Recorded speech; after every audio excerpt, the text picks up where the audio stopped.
ये भैया गुस्सा अपने खाली हम गुस्सा कसले को मारी मारत हमारे माई हो जावी हम तो दादा तो सुना। अरे मतलब मार मत कर जवा दलका था कैसे बतावा यानी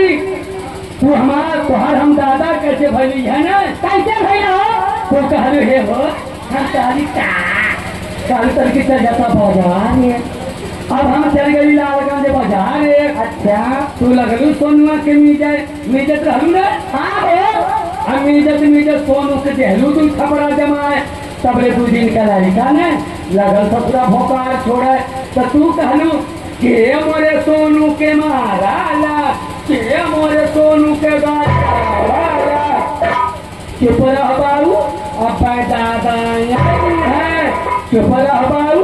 अब दादा यही है ई तोहरे मुँहा से ना निकलो कि चुप रह बाबू तो दादा यही यही तरह तोहर हम दादा भैली। अच्छा सुना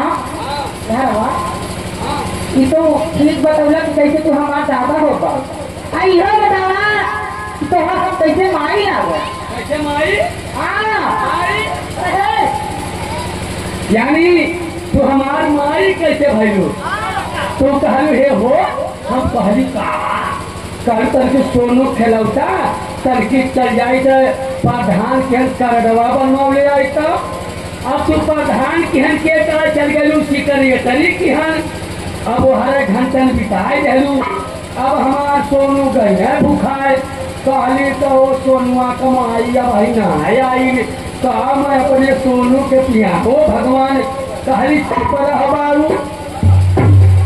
अब माई आई चुप रह बारू अब माई आई ये हम तो हर हमारे मुँह से ना निकल कि चुप रह बारू तोर माई आई नहीं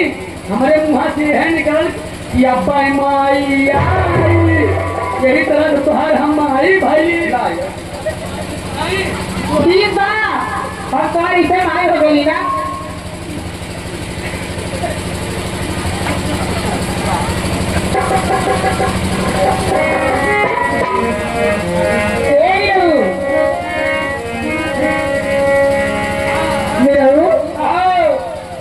ऐसे तू हमारी हेलो लेकिन